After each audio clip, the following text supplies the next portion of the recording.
Kamusta naman kayo dyan? Well, dito sa Pinas, makakabonding natin live na live ang sweet lovebirds na sina Matthew Salvan at Nina Torrio Benito of San Francisco, USA. Ano kaya ang kanilang magiging bakasyon sa Pinas? Yan ang ating tututukan dito lang sa nag-iisang show kung saan kayo ang mga tunay na stars. Close tayo sa TFC Connect. Pinanganak dito sa Pinas, pero noong 10 years old pa lang siya, iniwalan niya ang home country para mag-stay sa Amerika. She last visited the Philippines in 2005 pa, while her boyfriend was here last 1999.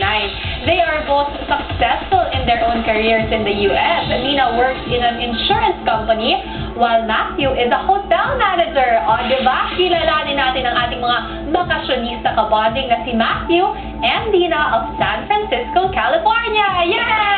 Welcome! Welcome, welcome! Hi guys! Welcome to TFC Connect.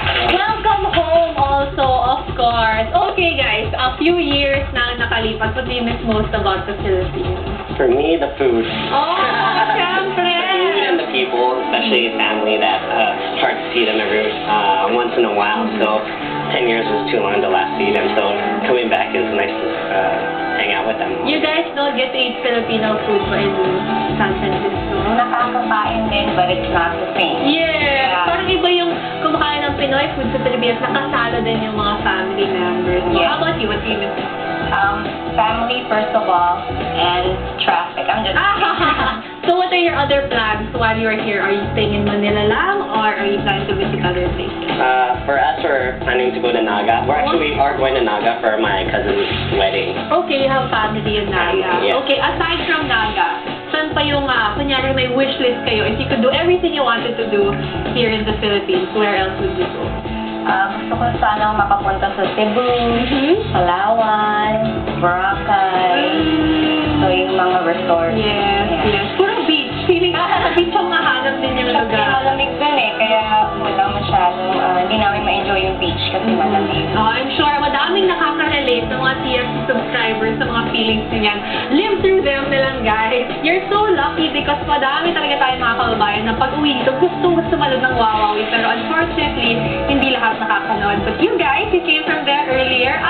What was the experience like? Masayang masaya, pati lively.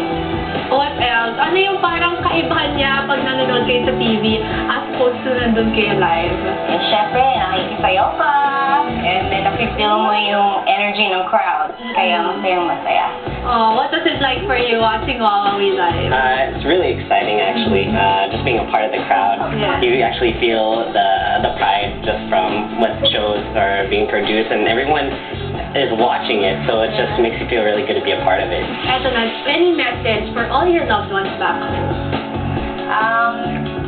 We miss you, and we'll see you soon, and thanks for watching TSP. How about you, Matthew? Oh, I just want to say that I miss my family back home, and when I'm back in the States, I'll be thinking about all my family and friends here in the Philippines. Oh, thank you so much again, guys. I'm sure napakaraming naiinggit na nanonood ngayon that you're doing all these things in Manila. So, kayo din, when you come home to the Philippines, bisitahin niyo rin kami. Thank you, Nina and Matthew. Thank you so much. Thank you. At hindi pa siya nagtatapos ang ating mga surprise.